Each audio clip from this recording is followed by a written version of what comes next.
At exactly 3 a.m., Alex was suddenly awakened by 3 loud knocks on his bedroom door. Knock, knock, knock. The problem was, he lived alone.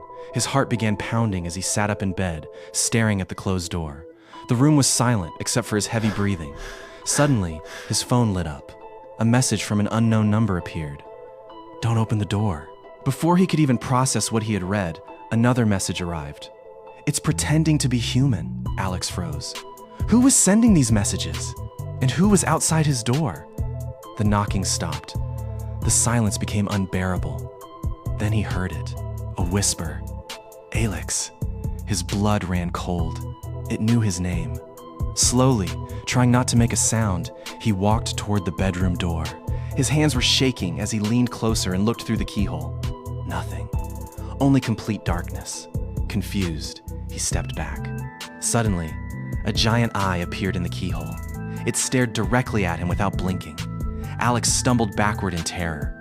At that exact moment, every light in the room went out. The only thing glowing in the darkness was his phone. Another message appeared. Don't let it know you're afraid. Before Alex could move, he heard a loud creak behind him. He slowly turned. His bedroom closet had opened by itself. The inside was completely dark. No one was there. But he could hear breathing. Slow, heavy, like something was hiding just beyond the darkness. Then the knocking returned. Except this time, it wasn't coming from the bedroom door. It was coming from inside the closet. Alex grabbed a flashlight from his desk. His hands trembled as he slowly pointed the beam into the closet. Nothing. The closet was empty. He let out a small breath of relief. Then, drip, drip, drip.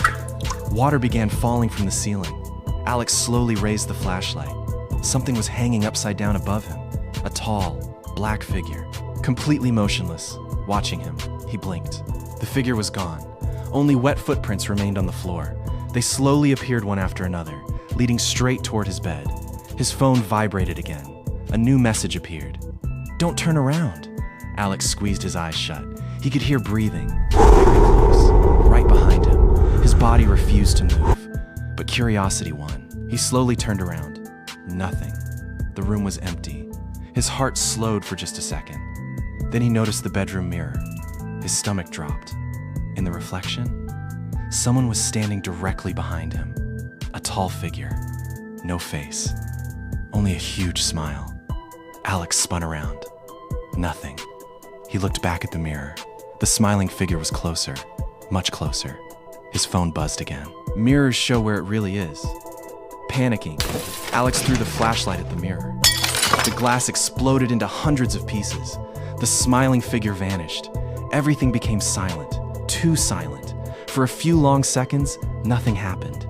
Then suddenly, every cabinet, every drawer, every door inside the bedroom swung open at exactly the same time. Bang, bang, bang! Alex stood frozen. Above him, a massive shadow began crawling across the ceiling like a giant spider. Slowly, patiently, it moved closer and closer. His phone vibrated one final time. The screen displayed only 4 words. It's finally inside. The room became freezing cold. Alex could see his own breath. The shadow slowly crawled down the wall. As it reached the floor, it began taking shape. A tall figure stepped into the moonlight. It had no eyes, no nose, no mouth. Only an impossibly wide smile stretching across its face. The creature stood perfectly still. Then, it slowly tilted its head, without making a sound, without blinking, without moving another muscle. It simply smiled. Then it slowly raised one long finger and pointed behind Alex. Before he could react, knock, knock, knock. The bedroom door echoed once again. Alex looked at the creature.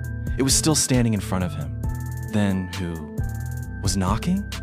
The knocking grew louder, faster, more desperate. The doorknob slowly began to turn. Alex couldn't move. He couldn't breathe. He blinked. The creature was gone, completely gone. The room was silent. A second later, the lights flickered back on. The closet was closed. The mirror was perfectly normal. The bedroom looked exactly as it had before. There were no footprints, no shadow, no creature, nothing. Alex slowly looked around the room. Everything was normal. He let out a nervous laugh. I guess it was just a nightmare. He bent down and picked up his phone. The The screen lit up. The time read 2:59 a.m. Alex frowned. That can't be right.